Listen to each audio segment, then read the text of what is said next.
के पढ़ेंगे, एकीकरण वगैरह पढ़ेंगे तब पढ़ेंगे कि देश आजाद हुआ था ना, तो अपने यहां पे राज्यपाल को बोलते राज प्रमुख। क्या बोलते थे? शुरू शुरू में कई साल तक राज प्रमुख बोला था, बाद में राज प्रमुख को क्या बोलने लगे थे वापस? राज्य।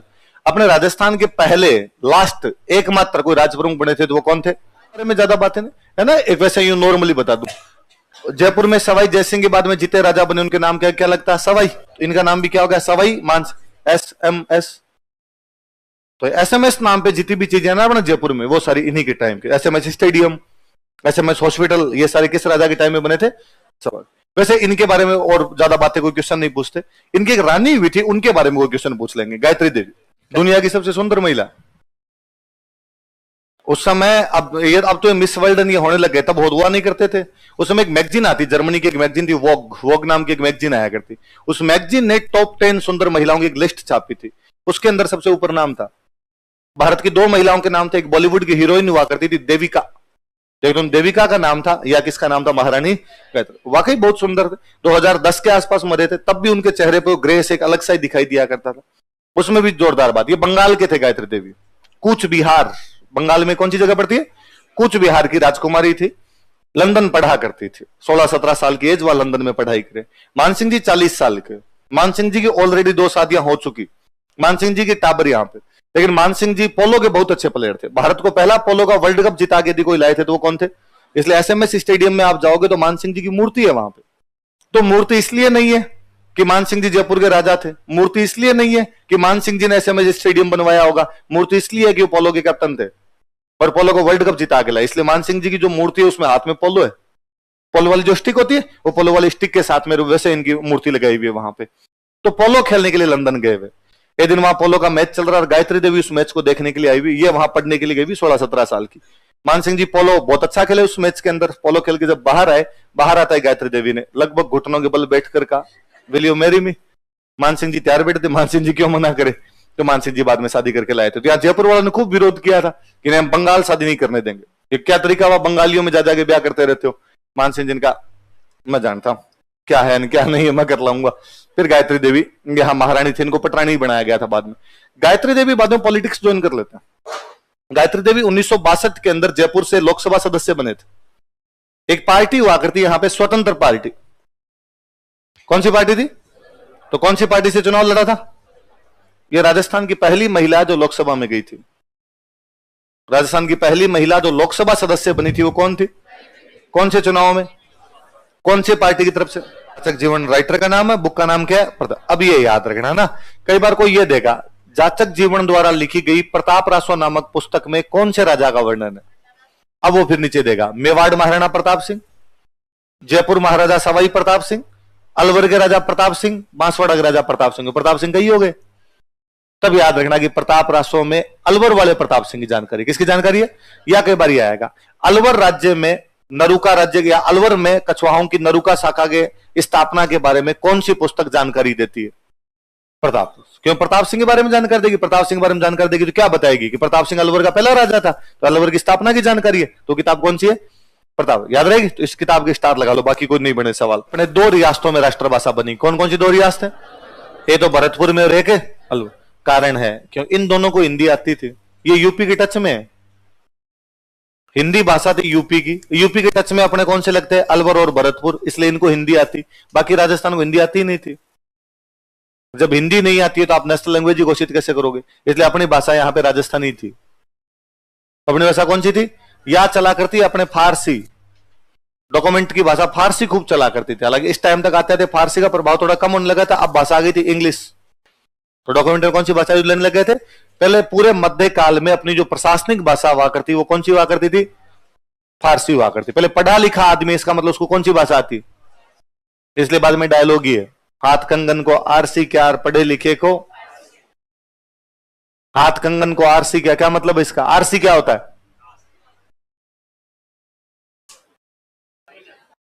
शीशा, दर्पण, कांच, मिरर जो होता है उसको क्या बोलते हैं? आरसी। क्या बोलते हैं?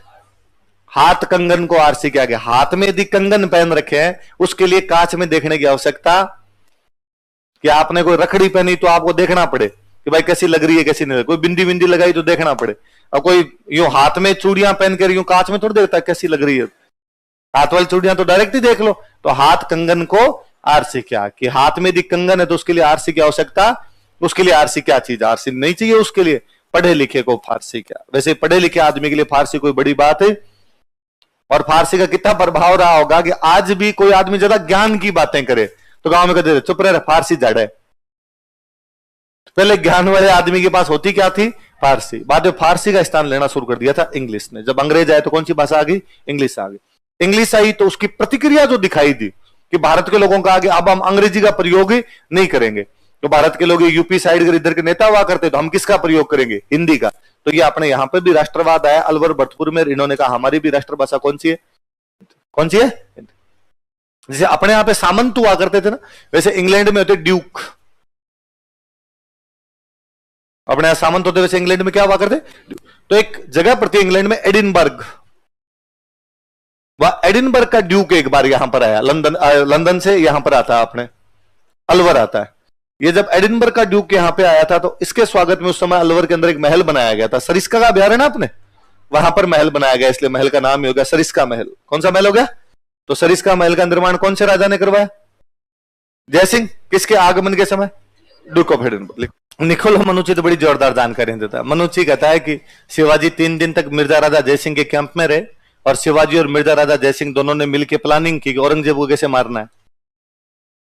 किसने प्लानिंग की, शिवाजी ने और मिर्जा राजा जयसिंह। किसको मारना है, अब ये तो भगवान जाने हुई कि नहीं होगी, उनके बीच की क्या बात थी, मनुची जाने, इसका काम जाने। पर वास्तव में जो आगे की घटनाएं थी वो ये थी कि शिवाजी सरेंडर करते हैं वहां मिर्जा राजा जयसिंह के पास। फिर मिर्जा राजा जयसिंह कहते हैं ठीक है यार संधि हो गई, अब तुम एक काम करो यार, तुम एक बार जाके आगरा में औरंगजेब बैठा, औरंगजेब से जाके मिल लो, एक बार औरंगजेब से मुलाकात कर लो, तो औरंगजेब को विश्वास हो जाएगा कि वास्तव में तुमने संधि कर ली।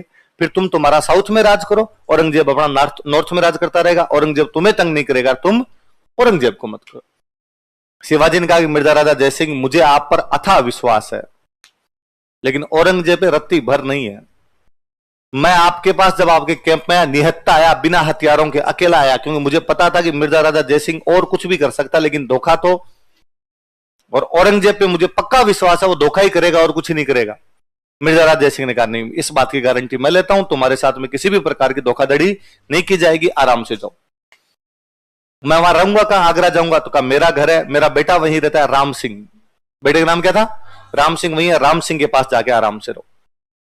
और मिर्जा राजा जयसिंह ने वहां से 2 लेटर भेजे, एक भेजा औरंगजेब के पास, एक भेजा अपने बेटे राम सिंह के पास, कि बेटे राम सिंह शिवाजी आ रहे हैं, रहने खाने पीने का पूरा प्रबंध करना, औरंगजेब से मिलवाना, ये सारी जिम्मेदारी तेरे पर है। औरंगजेब को लेटर भेजा, बादशाह औरंगजेब शिवाजी मेरे साथ पुरंदर की संधि कर चुके हैं, अब तुम इनके साथ संधि कर लेना, थोड़ा इज्जत करना शिवाजी की, शिवाजी को राजी रखना, तो शिवाजी अपने आगे काम आएंगे। शिवाजी राम सिंह के पास पहुंचे, राम सिंह उनको लेके औरंगजेब के दरबार में गया, पर औरंगजेब था, उसने जाते ही शिवाजी की कोई दरबार में ऐसी जगह खड़ा किया जहां नहीं खड़ा करना चाहिए था, बात भी नहीं की, तो थोड़ी बेइज्जती सी फील हुई शिवाजी को, तो शिवाजी दरबार से बाहर आ गए। तो यूं मुगल बादशाह के दरबार से सीधा सीधा कोई निकल के बाहर नहीं जा सकता, तो बाहर राम सिंह ने भाग के क्या बात हुई से बाहर कैसे आ गए। शिवाजी ने कहा बस इतनी बेइज्जती हो गई, अब आगे नहीं करवाई जाए, तुम्हारा औरंगजेब सिर काटना चाहता तो बाहर आके काट ले, मैं इनके दरबार में आज घुसूं कल घुसूं। वापस औरंगजेब को कहा यार वो तो आने के लिए तैयार नहीं है, तो औरंगजेब ने कहा एक बार इसको कैंप ले जाओ वापस, वहां ले जाकर राजी करो, यहां मत बिठाओ, बाहर मत बिठाओ, बाहर भीड़ मत लगाओ। शिवाजी को वापस कैंप लेके चले गए जहां उनको ठहराया हुआ था, जहां व्यवस्था की हुई थी। जैसे शिवाजी वहां कैंप में पहुंचे, औरंगजेब ने चारों तरफ सेना लगाई, तब मार दो, कैंप को उड़ा दो पूरे को, अभी नहीं, एक बार सेना लेके बैठे रहो, थोड़े दिन बाद मारेंगे, ये बाहर नहीं निकलना चाहिए यहां से।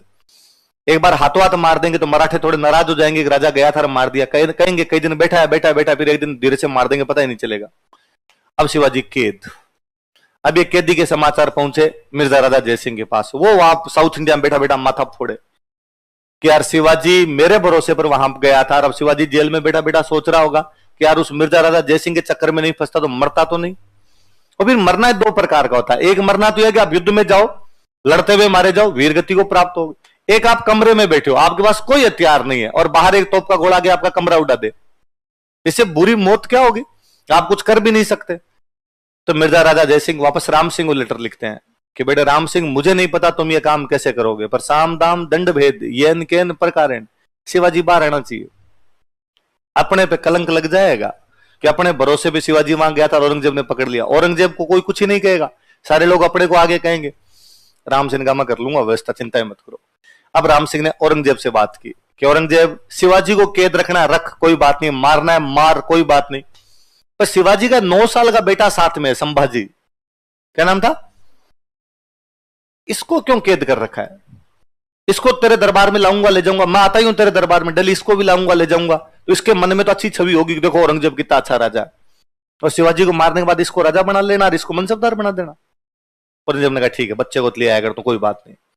अब राम सिंह दिल्ली संभाजी को दरबार में लेके जाए, शाम को वापस शिवाजी कैंप में छोड़ दे, अगले दिन फिर लेके जाए, फिर छोड़ दे, और दिल्ली उसको बात बताए कि आज जाके क्या कहना है शिवाजी को, शिवाजी को ये करना है, शिवाजी को ये करना है। संभाजी दिल्ली जाकर दे, पापा अंकल ने आज ये कहा है, आपके लिए समाचार लाया हूं आज। और एक दिन पूरी प्लानिंग सेट की, और पूरी प्लानिंग सेट करके शिवाजी ने अब अपने कैंप के अंदर बीमार होने की एक्टिंग शुरू की। पूरी रात खांसे खांसे खांसे, लगातार खांसी आ रही है, बाहर जा जाके जैसे बलगम आ रहा है उसके मुंह से, बाहर जाके थूक के आ रहा है लगातार।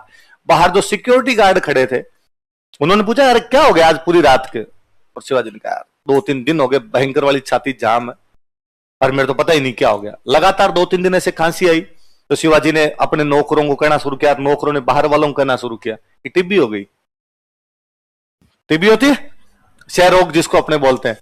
औरंगजेब को समाचार पहुंचा, औरंगजेब को उन गार्ड ने कहा कि अरे ये मरेगा, हमें लगता है बस 1-2 महीने निकलेगा भी नहीं, उससे पहले पहले मरेगा। तो औरंगजेब ने कहा और ही बढ़िया, अपने को नहीं मारना पड़ेगा, अपनी मौत मर जाए तो हम कह देंगे भाई हमारे पास तो रुका हुआ था, बीमारी से मर गया, हम क्या करें। अब शिवाजी ने, राम सिंह ने शिवाजी का, और शिवाजी ने औरंगजेब के पास लेटर लिखा कि बादशाह औरंगजेब मेरी मौत अब नजदीक है, मुझे नहीं लगता ज्यादा दिन निकालूंगा, 2-4 महीने निकाल गया तो निकाल गया। हिंदू धर्म कहता है कि मरता हुआ आदमी यदि दान दे तो ठीक रहता है, मुझे दान देने की अनुमति दी जाए। शिवाजी ने कहा क्या दान बांटेगा? उसने कहा आगरा में जितने फकीर रहते हैं, जितने साधु सन्यासी रहते हैं, जो गरीब रहते हैं, इनको फ्रूट और मिठाइयां बांटूंगा। उसने कहा बांट। अब बाहर राम सिंह ने, बाहर एक बर्तन बनाने वाला था, उससे सेटिंग की, मिट्टी के बर्तन बनाता था, उसका इतने बड़े बड़े बर्तन बना कि एक बर्तन में कम से कम 60-70 किलो सामान आए, खूब बड़ी बड़ी चीजें आ जाए। उसने बड़े भारी भारी बर्तन बना बना के बेचने शुरू किए। अब शिवाजी हर बर्तन के अंदर 60-70 किलो मिठाई डाले और ऐसे डेली 20-30 बर्तन बाहर भेजे, खूब सारी मिठाइयां बाहर भेजे। डेली वो 20-30 कार्टन बड़े बड़े से बर्तन बनाए हुए वो बाहर जाए, फ्रूट जाए, मिठाइयां जाए। वो जो बाहर जो सिक्योरिटी गार्ड खड़े थे वो एक एक को चेक करे, क्या है? जब लड्डू है, इसमें क्या है? बूंदी है, इसमें क्या है कि इसमें सेव है, एक एक चेक करके जाने थे। 15 दिन, 20 दिन, 25 दिन चेक किया, बाद उनको लगा जाती तो मिठाइयां ही है। अब उन्होंने चेक करना बंद कर दिया। एक दिन उन दोनों में, एक में शिवाजी बैठे, एक में संभाजी बैठे, दोनों बाप बेटे निकल गए। औरंगजेब को जब पता चला, औरंगजेब को पता चला कि साजिश इन दोनों की, मिर्जा राजा जय सिंह की, राम सिंह की, तो औरंगजेब ने राम सिंह की पोस्टिंग तो की काबुल, और काबुल से राम सिंह वापस आ ही नहीं पाया, फिर उधर ही रहा था। मिर्जा राजा जय सिंह के जहर देके मार दिया था। बुरहानपुर के अंदर, महाराष्ट्र में जगह पड़ती है बुरहानपुर, वहां मिर्जा राजा जय सिंह की मृत्यु हुई थी। शिवाजी को पकड़ने वाला और शिवाजी को निकालने वाला यदि कोई राजा तो वो कौन है? लिखो। सवाई जय सिंह एक बार बचपन में टाबर था तो अपने पिताजी के साथ औरंगजेब के दरबार में गया हुआ था। छोटे बच्चों नहीं होता, कई बार अपने सवाल पूछते रहते हैं किसी छोटे बच्चे से, तुम्हारा नाम क्या है, पापा क्या नाम है, कौन सी क्लास में पढ़ते हो? और कई टाबर बड़े इंटेलिजेंट होते हैं, वो जवाब देते हैं वापस अपने से और पूछते अंकल आप क्या करते हो, है ना, आप कौन सी क्लास में कितने तक पढ़े हुए हो, आपने पढ़ाई की है क्या, आपको ये आता है क्या, वो आता है क्या, ये बताओ क्या होता है। सवाई जय सिंह टाबर था तो उस टाइप का था। तो जय सिंह नाम था, औरंगजेब से सवाल जवाब कर रहा था। तो औरंगजेब ने यूं राजी होके कहा कि यार ये तो उस जय सिंह से भी सवाया है, ये तो उस जय सिंह से भी, उस जय सिंह कौन सा? मिर्जा राजा। सवाया मतलब समझते हो, एक से बढ़ गए सवाया, एक और सवा और मिलाओ, मतलब 1/4 और मिला, 1/4 और मिलाओ तब जाके सवाया हो। यार ये तो उससे भी बढ़ के है, उससे भी 25% ज्यादा ही है। तो नाम के आगे जुड़ गया सवाई, क्या जुड़ गया। और इसके बाद में जयपुर में जितने राजा हुए नाम के आगे क्या लगाया करते, तो औरंगजेब के टाइम में राजा बन जाता है। लेकिन औरंगजेब के बाद के मुगल बादशाह इतनी जल्दी जल्दी चेंज हुए कि सवाई जय सिंह के शासनकाल में 7 मुगल बादशाह आ गए थे। कितने आगे? सवाई जय सिंह कहां का राजा? आमेर का। और वो कहां का राजा? अजीत सिंह, मारवाड़ का। मतलब आमेर और मारवाड़ मिलके लड़ते, मुगलों को इस युद्ध के अंदर हराते। सवाई जय सिंह वापस आमेर का राजा बनता है। कब?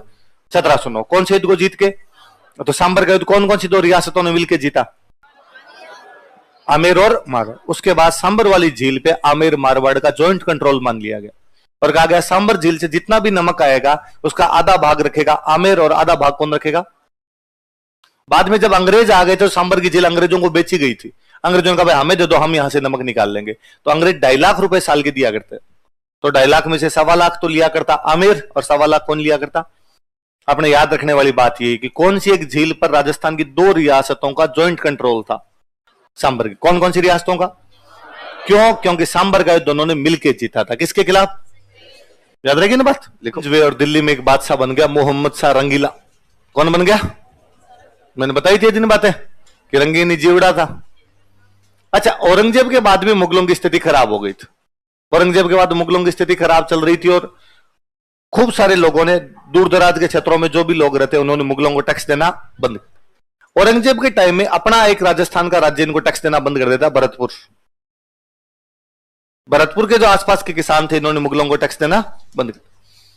औरंगजेब तो फिर भी थोड़ा शक्तिशाली पड़ता था तो सेना वेना भेज के जबरदस्ती करके टैक्स वगैरह लेके चला गया। औरंगजेब के मरने के बाद वाले जो इतने बेलखने हो गए कि बाद में तो इन्होंने टैक्स देना बंद किया, वो तो ठीक। यहां से इस रूट से जब मुगलों की गाड़ियां निकलती तो इनको भरतपुर वाले लूट लेते। मुगलों का टैक्स अब ये लेने लग गए बीच के अंदर ही, तो मुगल परेशान चले वहां पर। तो मोहम्मद शाह रंगीला ने सवाई जयसिंह को कहा कि यार सवाई जयसिंह, वो भरतपुर में तुम्हारे क्या मैटर चल रहा है उसको संभालो यार थोड़ा जाके। सवाई जयसिंह भरतपुर आता है। इसने भरतपुर आगे नोटिस किया कि भरतपुर में 2 भाइयों भाइयों में लड़ाई चल रही है। एक भाई का नाम है मोहक्कम सिंह। क्या नाम है? मोहक्कम सिंह। और एक भाई का नाम था बदन सिंह। कौन कौन 2 भाई बताओ देखिए, कहां पे लड़ रहे हैं? और कौन से मुगल बादशाह ने भेजा है? किसको भेजा है ये विद्रोह के दबाने के लिए? सवाई जयसिंह को विद्रोह दबाने।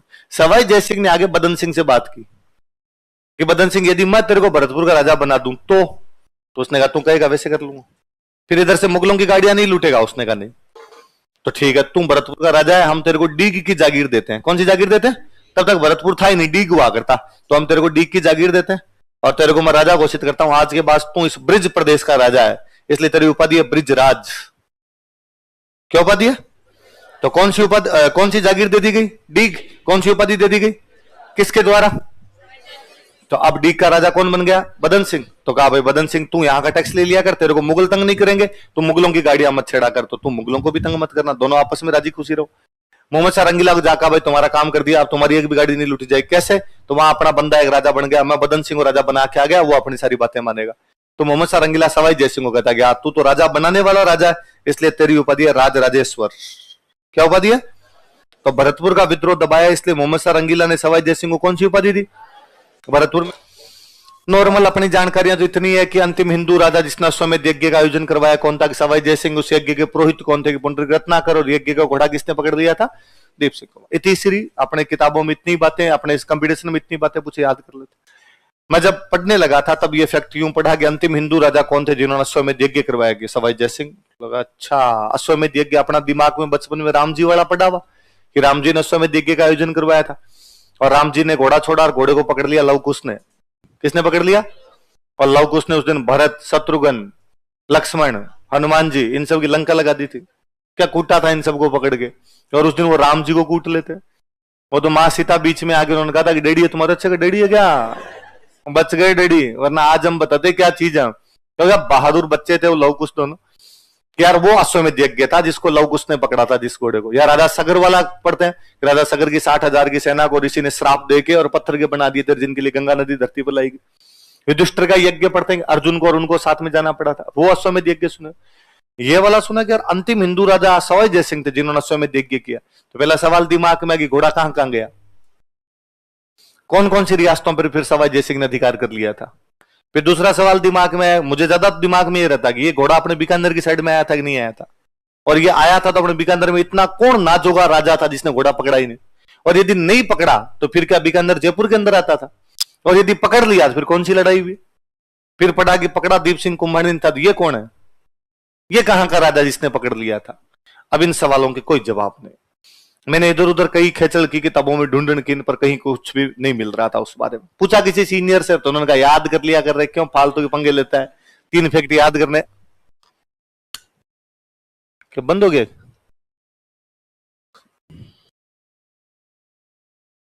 कि वहां से बंद हुआ है तेरा?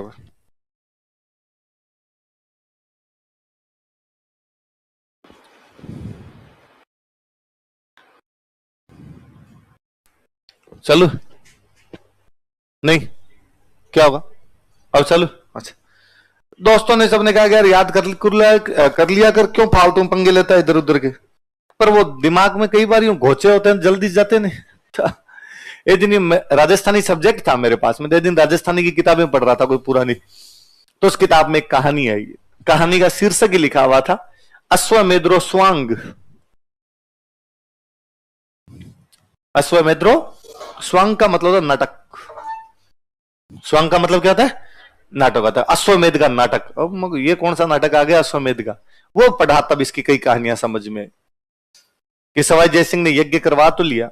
लोगों ने कहा साहब आप बहुत बड़े राजा हो, आप वो राजा हो जो मुगलों को हरा के आमेर पे दोबारा कब्जा करते हो, मुगलों को हरा के छीना था। आप वो राजा हो जो अजीत सिंह को मारवाड़ का राजा बनवाते हो। आप वो राजा हो जिसको मुगल मराठों के बीच में समझौता करना होता था, आपको याद किया जाता है।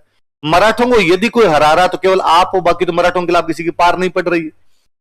आप वो राजा हो जो बूंदी में अपनी मर्जी का राजा बना के आते हो, दलेल सिंह। आप वो राजा हो जो भरतपुर में अपनी मर्जी का राजा बना के आते हो, बदन सिंह। आप वो राजा हो जो बीकानेर जोधपुर की पंचायती करते हो पूरी।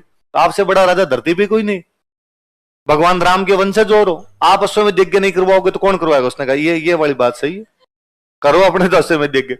भारत के बड़े बड़े पंडित जी बुलाए गए, यज्ञ करवा लिया। यज्ञ खत्म होता है उस दिन घोड़ा छोड़ा जाता है। हा? जब घोड़ा एकदम छोड़ने की बारी आई तब किसी ने धीरे से आगे सवाई जयसिंह को साइड में लेके कहा कि घोड़ा नहीं छोड़ना। क्यों? का मारवाड़ वाला अभय सिंह सांबर झील के पास आगे बैठा है, दांत किटकिटा रहा है कि जैसे घोड़ा इधर आएगा मैं अंदर सीमा में घुस के छीन लूंगा इनसे, क्योंकि सवाई जयसिंह और अभय सिंह आपस में नहीं बने। किरकात तू देबारी समझौते में कह के आया था कि मेरा ब्याह चंद्र कंवर से कर दो और चंद्र कंवर के बेटे को अगला राजा बनाऊंगा, और अब सवाई जयसिंह मना कर रहा था कि नहीं बनाऊंगा। इसलिए मेवाड़ में राजा हुरडा सम्मेलन वाला जगत सिंह सेकंड, वो मामा लगता है इधर चंद्र कंवर के बेटे माधो सिंह का, और वो इधर बैठा बैठा मालपुरे के पास में आगे सेना लेके तैयार बैठा था, और वो करता मालपुरा क्रॉस करते घोड़े को पकड़ लेंगे। इसलिए कहा मेवाड़ मारवाड़ वाले यदि दोनों एक मिल गए या अलग अलग भी लड़े, जयपुर की भूतनी निकाल देंगे। इसलिए छोड़ मत देना यज्ञ का घोड़ा। सवाई सिंह का पर यार छोड़ना तो पड़ेगा, क्या किया जाए इलाज? तो आप देखो कुछ ना कुछ तरीका देखो। फिर कोई पंडित जी और सियाने थे, पंडित जी ने कान में आगे धीरे से एक बात बताई, तो छोड़ दो। तो भाई यज्ञ का घोड़ा छोड़ दिया, जयपुर के सारे गेट बंद करवा के। घोड़ा ही तो छोड़ना है, ये थोड़ी है किधर छोड़ना है कैसे छोड़ना है। सारे गेट किए बंद, Ghat gate, Ajmeri gate, Sanganeri gate, new Pol, Suraj Pol, Chand Pol, Zorawar Singh gate, Kishan Pol, सारे गेट बंद। अब घोड़ा आगे आगे, पीछे सवाई जयसिंह हाथी पे बैठे हुए, पीछे 1 लाख की सेना बाकायदा, और घोषणा के साथ में महाराज सवाई जयसिंह राज राजेश्वर गोविंद देव दीवान अपनी चतुरंगिनी सेना के साथ घोड़े हाथी पर सवार होकर जा रहे हैं अश्वमेध यज्ञ के घोड़े की रक्षा करने के लिए, और जो कोई अश्व को पकड़ने की कोशिश करेगा उसको महाराज सवाई जयसिंह नस्तनाबूद कर देंगे। पर घोड़े को कौन पकड़े जब आपकी रियासत में घूम रहा है? अब घोड़ा बापड़ा गया अजमेरी गेट, आगे गेट बंद, मुड़ गया संगनेरी गेट, घाट गेट, किशन पोल, न्यू पोल, चांद पोल, अंदर अंदर घूमे घोड़ा, और पीछे पीछे सेना। जो कोई घोड़े को पकड़ लेगा महाराज सवाई जयसिंह दंड देंगे। सवाई जयसिंह की सेना में एक बंदा था जिसका नाम था कुंभानी कछवाहा ही होते हैं। इनके परिवार के 25 लोग सेना के अंदर थे, कुंभानी परिवार के, और दीप सिंह उनका सीनियर है, उनका लीडर है। और उसको लगा कि यार अपने कछवाहा है, भगवान राम के बेटे कुश के वंशज हैं, अपने रघुकुल तिलक कहलाते हैं, और कछवाहों का सिरमौर अपना ये राजा सवाई जयसिंह हाथी पे चढ़ा हुआ, और इस प्रकार से अंदर अंदर चक्कर काट रहे हैं। ये अश्वमेध यज्ञ होता है, इसको घोड़ा छोड़ना कहते हैं, इसको रक्षा करनी कहते हैं। सुबह लगे थे करने के लिए, जो कोई घोड़े को पकड़ ले, कौन बाप पकड़े तुम्हारा? तुम्हारा राज, तुम्हारा घोड़ा, तुम्हारा शहर, तुम्हारे गेट चारों बंद, पकड़ेंगे कौन इस घोड़े को? ये घूमते घूमते घूमते घूमते जब उसका घर आया तो उसने अपने भाइयों को आंखों आंखों में इशारा किया, सारे 25 भाई बाहर निकले, घोड़े को लेके अंदर घुस गए। अच्छा, घोड़े को लेके जा रहे थे तो मंत्री संतरी जो पास में खड़े थे उनको लगा पानी वानी पिलाने के लिए लेके जा रहे हैं, अपने फौजी लेके जा रहे हैं। तो फिर मंत्रियों ने अरे अरे अभी तो इसको प्यास ही नहीं लगी, बाद में पिला लेंगे, लिया लिया। उसने थप्पड़ मारूंगा, पानी पिला दूंगा तुम सबको। सुबह लगे थे घोड़े को जो कोई पकड़ लेगा, लो मैंने पकड़ लिया, तुमसे जो किया जाए वो कर लेना। लोगों ने समझा कि यार 25 आदमियों क्या कर लोगे, मार देगा राजा 5 मिनट के अंदर तुम्हें। उसने कहा मार देगा तो मार देगा, मेरे से ये नहीं सुना जाए, इतनी बेइज्जती सहन नहीं की जाए। किस प्रकार को अश्वमेध यज्ञ करता है, और हमने पकड़ लिया घोड़ा, अब अपने से युद्ध किया जाए। हम हमारी हवेली के अंदर है, उन्होंने अपनी लगा ली बंदूकें सेट कर ली, तैयार है, कहो राजा को हमला करे। जितना समझाना था उतना बेकार गया। क्या मिलेगा तुम्हें ये करके? उनका ये नहीं जानते क्या मिलेगा क्या नहीं मिलेगा, लेकिन एक दिन फाउंडेशन बेच के 10 मिनट खा जाएंगे हम कि यज्ञ का घोड़ा किसने पकड़ा था? दीप सिंह कुंभानी ने यज्ञ का घोड़ा पकड़ लिया था। सवाई जय सिंह युद्ध करता है, सवाई जय सिंह उन सबको मार देता है, पर उन्होंने यज्ञ की मर्यादा रखी। उस दिन यह नहीं कहने दिया उन्होंने कि धरती मर्दों से खाली है कि यज्ञ के घोड़े कोई पकड़ नहीं पाया था। यज्ञ घोड़े कौन पकड़ लेते? सवाई जय सिंह के जीवन में एक यही गलती है कि वो इतना बड़ा ब्लंडर कैसे कर गया आदमी कि यज्ञ का घोड़ा अंदर अंदर छुड़वा के इस प्रकार कह दिया कि लो घोड़े को जो कोई पकड़ लेगा। बाकी उसके सारे काम बेहतरीन है। स्थापत्य कला में खूब सारा योगदान है। लिखिए स्थापत्य, मैंने बताया था ये तो अपने से बोला ही नहीं जाता, वैसे ये को तो अपने जय कहते हैं। पहले बंदे का नाम होता है यशवंत सिंह, अपने कहते हैं जसवंत सिंह। जसवंत सिंह नहीं होता, नाम क्या होना चाहिए? यशवंत सिंह। तो वैसे यंत्र को अपने वालों ने क्या बना लिया? जंतर। तो अब जब आप अपने ये पढ़ते हैं जंतर मंतर, तब ऐसे लगता है कोई बंगाली जादू सिखाते होंगे, है ना? वशीकरण में करने के 100 मंत्र, उस टाइप की चीज सिखाते होंगे यार। ये पढ़ते तब पता चलता है कि एग्जैक्टली इसका मीनिंग क्या है। यंत्र का मतलब होता है उपकरण। यंत्र मतलब क्या होता है? मंत्र का मतलब होता है गिनती, काउंटिंग। गिनती करने के उपकरण, गणना करने के उपकरण, काउंटिंग करने के इंस्ट्रूमेंट। क्या काउंटिंग की जाए? अक्षांश, देशांतर, सूर्य की घड़ी, चांद की घड़ी, जल की घड़ी, सूर्य ग्रहण, चंद्रमा ग्रहण, वायु दाब, जितनी वैज्ञानिक गणनाएं हो सकती है वो सारी होती है। 19 यंत्र रखे हुए हैं। और सबसे बड़ी बात यह है कि उन 19 यंत्रों को आप यदि देखने जाओ, और भले ही आप कोई सी साइंस के स्टूडेंट हो, उसके बावजूद तो समझ नहीं आते कि मशीन काम क्या क्या करती है। वो गाइड होता वही अपने को बताता है ये मशीन ये काम कर रही है, मशीन ये काम कर रही है। तब लगता है कि एक राजा ने आज के 300 साल पहले बना लिए हो। मुझे लगता है यदि उस समय नोबेल मिलते तो सवाई जयसिंह फिजिक्स के सारे नोबेल जीत जाता। ये सारे यंत्र उसके बनाए हुए। कितना इंटेलिजेंट महानतम राजा रहा होगा इस दिशा के अंदर कि उसने ऐसे बड़े बड़े यंत्र रखवा दिए। आज भी गांव में जब सूर्य ग्रहण चंद्र ग्रहण होता है ना, तो गांव में पंडित जी से पूछते हैं कि पंडित जी सूरज ग्रहण क्यों हुआ, चांद ग्रहण क्यों हुआ? तो पंडित जी कहते हैं कि धरती पे पाप बढ़ते हैं ना, तब सूर्य ग्रहण और चंद्र ग्रहण होते हैं। तो पंडित जी पाप कम करने के लिए क्या करें? तो पंडित जी कहते हैं दान दो। तो पंडित जी किसको दान दे? पंडित जी ने ऐसे में पूछने क्या बात, योग्य व्यक्ति मैं हूं तो मुझे दान दो। आप और मैं भले कितने हंसले यहां पे बैठ के, आपकी और मेरी मम्मियां हर सूरज ग्रहण चांद ग्रहण पे पंडितों को दान दे रही है। इस वैज्ञानिक दौर में भी हम मानते हैं कि सूर्य ग्रहण चंद्र ग्रहण इसलिए होता है क्योंकि धरती पे क्या बढ़ जाते हैं। तब आज से 300 साल पहले एक राजा ऑब्जर्वेटरी बना के बता रहा था कि लो मैं बताता हूं क्यों होते हैं, कि सूर्य चंद्रमा और पृथ्वी एक सीध में आ जाते हैं इसलिए हो रहा है, बाकी और कुछ नहीं है। इनकी गति पे डिपेंड कर रहा है। ये जो अभी आपकी घड़ी में टाइम चल रहा होगा कि क्या टाइम है अभी अपने 2:40, ये इलाहाबाद का टाइम है।